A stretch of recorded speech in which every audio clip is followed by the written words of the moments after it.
ব্রট to you by V-Guard, co-powered by Sensodyne ও ভিমল বলো কথা Kesari. Associate sponsor UltraTech cement.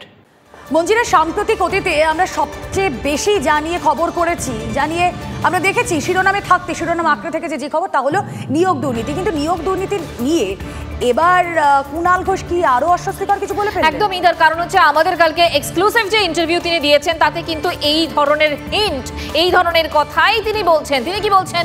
তিনি বলছেন যে নিয়োগ দুর্নীতিতে যারা জড়িত তারা সবাই ধরা পড়েননি, অর্থাৎ, এবং এখানে দেখো রুবেলা, কোনো একটা জায়গায় ইডি সিবিআই যে কথাটা বলেছিল যে মন্ত্রিসভায় আরো অনেকের তালিকায় নাম রয়েছে, উনি কি এর সাথে একটা মিল খুঁজে পাচ্ছি না কোথাও আমরা? ইতিমধ্যে রাজনৈতিক প্রতিক্রিয়াও আমরা পেয়েছি। প্রথমে কুণাল ঘোষ কি বলেছেন সেটা শোনাবো, পাশাপাশি রাজনৈতিক প্রতিক্রিয়াও শোনাবো। যারা পাপ করে গেছেন তারা সবাই জেলের মধ্যে আছেন একথা আমি মনে করি না, কিন্তু আরও তৎপরতার সঙ্গে যে কর্মপ্রার্থীরা রাস্তায় বসে আছে তাদের প্রতি মানবিকতা দেখিয়ে, যেহেতু পাপগুলো, অনিয়মগুলো, ভুলগুলো আমাদের তরফ থেকে শুরু হয়েছিল, ফলে সেগুলিকে সামলে আরও অনেক বেশি আন্তরিকতা নিয়ে গতিসহ এই কাজটা করা যেত। মাননীয় মুখ্যমন্ত্রীকে যথাযথ রিপোর্টগুলোই সঠিকভাবে দেওয়া হয়নি।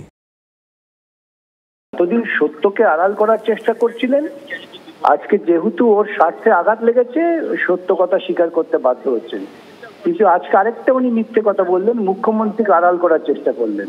যেন মুখ্যমন্ত্রী একেবারে তৈলঙ্গ স্বামীর একান্ত ভক্ত, কিছুই জানেন না, শুধু টাকার পুজো করা ছাড়ায়। সব ঘটনা ঘটিয়েছে মুখ্যমন্ত্রী, গোটা মন্ত্রিসভা যুক্ত, মুখ্যমন্ত্রী যুক্ত, সেই তার ভিত্তিতে আমরা মামলা করছি, আমরা আমাদের যুক্তি খাড়া করছি। এবার সকলেই আগামী দিনে জেলে যাবে, এ নিয়ে কোনো সন্দেহ নেই। উনি তো পার্টির মধ্যে আছেন এত বছর, উনি কেন তথ্য দিয়ে দিচ্ছেন না? আমরা জানি কে কত টাকা নিয়েছে, এখানকার এমএলএরও টাকা নিয়েছে, আমার কাছে তথ্য আছে। তো কোর্ট দেখছে, কোর্ট দেখবে। আর উনি যদি চান এখানকার রাজনীতি স্বচ্ছ হোক, তাহলে উনি সহযোগিতা করুন, ইডিকে সিবিআইকে তথ্য দিন, তাহলে সব জেলে যাবে। কুণাল যখন বলছে তখন তো না জেনে বলার ছেলেও নয়। আমি ওকে ক্লাস 11 থেকে চিনি, দীর্ঘদিন চিনি। ও ডক্টর কে ঘোষের ছেলে, তখন থেকেই জানি, চিনি। তবে এগুলো যখন ও বলছে তখন নিশ্চয়ই ওর কাছে প্রমাণ রয়েছে, প্রামাণ্য রয়েছে, তাই বলছে। এত উন্নয়ন হয়েছে, এই এত উন্নয়ন সত্ত্বেও এই গরমে মমতা বন্দ্যোপাধ্যায়, অভিষেক বন্দ্যোপাধ্যায়কে কেন ছুটে বেড়াতে হচ্ছে? কোথাও কি কোনো ফাঁক থাকছে? এমনই প্রশ্ন তুলে দিয়েছেন কুণাল ঘোষ TV9 বাংলার এক্সক্লুসিভ সাক্ষাৎকার। এত উন্নয়নের পর এই অমানবিক পরিশ্রম করতে হচ্ছে কেন? তাহলে গলতটা কোথায়, কোন কারণে?